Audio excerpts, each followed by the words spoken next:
Banyak senyawa yang dikenal tergolong asam lemah atau basa lemah. Senyawa yang tergolong asam lemah misalnya aspirin atau asam asetil salisilat, fenobarbital atau zat sedatif, sakarin sebagai pemanis, dan niacin atau asam nikotinat yaitu vitamin B. Karena asam lemah dan basa lemah tidak terurai sempurna di dalam air, perlu pendekatan lain untuk memahaminya. Untuk membahas reaksi asam basa seperti itu perlu melibatkan konsep kesetimbangan dan menghitung konsentrasi spesies dalam campuran reaksi. Oke, kita masuk ke kesetimbangan ionisasi asam lemah. Suatu asam bereaksi dengan air membentuk ion hidronium dan ion basa konjugat. Proses ini dinamakan ionisasi asam atau disosiasi asam. Misalkan larutan asam asetat dalam air CH3COOH akan menjadi CH3COO- ditambah H+. Dalam persamaan ini, transfer proton kepada air tidak ditunjukkan secara eksplisit. Namun demikian, persamaan menyatakan secara ringkas produksi ion-ion dalam larutan air. Karena asam asetat merupakan elektrolit lemah, ionisasi asam kecil di dalam air sekitar 1% atau kurang bergantung pada konsentrasi asam asetatnya. Untuk asam kuat, ionisasinya sempurna sehingga konsentrasi ion-ion yang terbentuk dapat ditentukan langsung melalui stokiometri reaksi dari konsentrasi asam mula-mula. Namun demikian, untuk asam lemah seperti asam asetat, konsentrasi ion-ion dalam larutan tidak seperti itu, melainkan ditentukan dari reaksi ionisasi asam. Dinamakan juga tetapan disosiasi asam yang ditentukan dari tetapan kesetimbangan ionisasi asam lemah. Untuk menentukan tetapan ionisasi asam, misalnya Ha adalah rumus umum asam lemah monoprotik. Kesetimbangan ionisasi asam dalam larutan air adalah Ha ditambah H2O menjadi H3O plus ditambah amin. Berarti tetapan kesetimbangannya Kc sama dengan H3O plus dikali amin dibagi Ha dibagi H2O. Dengan asumsi bahwa larutan encer dan reaksi ionisasi terjadi hanya sebagian kecil, konsentrasi air akan mendekati tetap. Penyusunan ulang persamaan akan menghasilkan sebagai berikut. Jadi Ka sebagai tetapan ionisasi asam sama dengan H2O dikali Kc. Jika kita menuliskan kesetimbangan ionisasi asam dalam bentuk Ha menjadi H plus ditambah amin, tetapan ionisasi asamnya akan menjadi Ka sama dengan konsentrasi ion H plus dikali konsentrasi ion amin dibagi konsentrasi Ha. Di sini saya juga perlu mengingatkan kalian kembali mengenai persen disosiasi, yaitu rumusnya adalah jumlah terdisosiasi dibagi konsentrasi awal dikali 100%. Apa perlunya? Mari kita lihat contoh soal berikut. Ion hipoklorit OCl- adalah zat pengoksidasi yang biasa digunakan untuk pemutih atau desinfektan. Di samping kemampuan tersebut, ion hipoklorit memiliki afinitas elektron relatif tinggi terhadap proton atau kekuatan basanya lebih tinggi dari Cl- dan membentuk asam hipoklorit lemah dengan Ka-nya 3,5 dikali 10 pangkat min 8. Hitung pH larutan asam hipoklorit 0,1 molar tersebut. Yang pertama perlu kita lakukan adalah mereaksikan, yaitu HClO- akan berubah menjadi H+ ditambah OCl yang kita ketahui tadi Ka-nya 3,5 dikali 10 pangkat min 8. Setelah itu kita buat langsung mula-mula reaksi dan kesetimbangannya. HClO menjadi H+ ditambah OCl-. Kita buat mula-mula reaksi setimbang. Mula-mula HClO kita punya di sini 0,1 molar. Kemudian di sini H+ dan OCl-nya belum ada. Setelah itu untuk bereaksinya kita belum tahu reaksinya itu berapa molar. Jadi kita misalkan saja di sini misalkan X. Berarti disetimbang kita dapat HClO-nya 0,1 min X, untuk H+-nya X, untuk OCl-nya X. Baru kita masukkan ke persamaan, kita punya di sini Ka sama dengan konsentrasi H+ dikali konsentrasi OCl- dibagi konsentrasi HClO. Oke, kita substitusikan ke sini nilai dari HClO, H+ dan OCl-nya. Berarti Ka-nya adalah 3,5 dikali 10 pangkat min 8 sama dengan X dikali X dibagi 0,1 min X. Nah, di sini kita asumsikan X-nya ini jauh lebih kecil daripada 0,1. Kenapa begitu? Karena kita sedang membahas asam lemah, di mana asam lemah ini terdisosiasi sangat sedikit dalam air. Jadi X-nya ini pasti jauh lebih kecil daripada 1. Jadi kita asumsikan kalau X-nya ini jauh lebih kecil daripada 1, maka X ini dapat kita abaikan. Kenapa? Contoh aja saya kasih ya. Contohnya X ini misalnya 0,0001. Nah, berarti kalau misalnya 0,1 dikurangi X dikurangi 0,001, ini hampir sama dengan 0,999. Nah, ini berarti bisa kita bulatkan menjadi 0,1 gitu ya. Jadi kalau asumsinya X jauh lebih kecil daripada 0,1, berarti 0,1 min X sama dengan 0,1. Nah, berarti bisa kita selesaikan di sini 3,5 dikali 10 pangkat min 9 sama dengan X kuadrat. Bisa kita lebih simpelkan untuk menghitungnya. Jadi X sama dengan 35 dikali 10 pangkat min 10 diakarkan. Nah, akar dari 35 ini 5,9. Akar dari 10 pangkat min 10 ini adalah 10 pangkat min 5.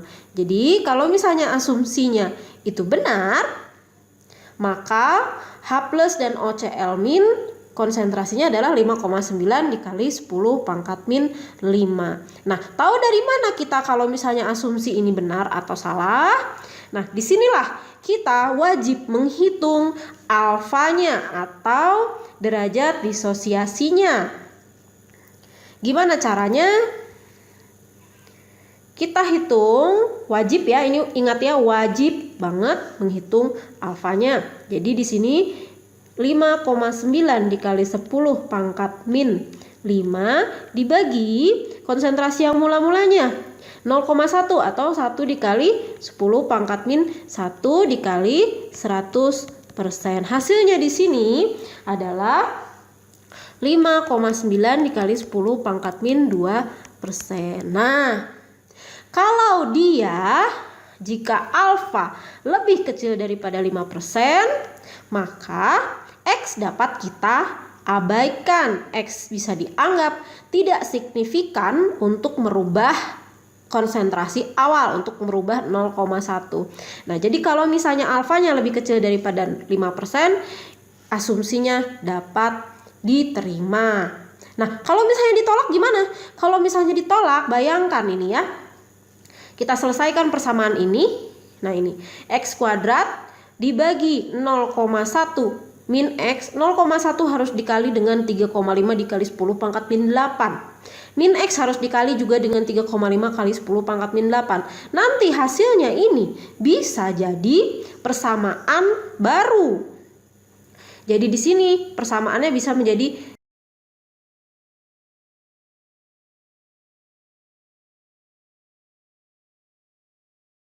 Nah, jadi gimana kalau misalnya persamaannya begitu? Nanti kalian harus menyelesaikannya dengan rumus ABC. Rumus ABC yang X12 gini kan? Min B plus minus B kuadrat min 4AC gitu ya, diakarkan dibagi 2A. Jadi untungnya karena dia asumsinya diterima, tidak perlu kita selesaikan dalam persamaan rumus ABC. Jadi kita bisa lanjutkan. Oke, jadi X-nya sama dengan 5,9 dikali 10 pangkat min 5. Sedangkan di situ X sama dengan konsentrasi H+. Jadi konsentrasi H plusnya 5,9 dikali 10 pangkat min 5 molar. Nah, di sini oke, jadi langsung saja pH-nya sama dengan min log H plus, min log 5,9 dikali 10 pangkat min 5 sama dengan di sini adalah 4,23. Tetapan ionisasi untuk asam lemah biasanya ditentukan secara eksperimen dengan salah satu dari metode berikut. Metode pertama, melalui daya hantar listrik atau beberapa sifat koligatif larutan asam, diukur untuk memperoleh derajat disosiasi. Derajat disosiasi elektrolit lemah adalah fraksi molekul yang bereaksi dengan air menghasilkan ion-ion. Derajat disosiasi dapat juga diungkapkan sebagai persentase, seperti yang tadi kita lakukan, menghasilkan persen disosiasi. Metode lain melalui pengukuran pH larutan asam lemah. Dari pH larutan dapat ditentukan konsentrasi ion H+. Contoh soalnya di sini kita punya asam nikotinat atau niacin adalah asam monoprotik dengan rumus molekul HC6H4NO2. Larutan niacin 0,012 molar mempunyai pH 3,39 pada 25 derajat Celcius. Berapa nilai tetapan asam nikotinatnya? Oke, kita selesaikan bersama. Kita buat mula-mula reaksi sisa.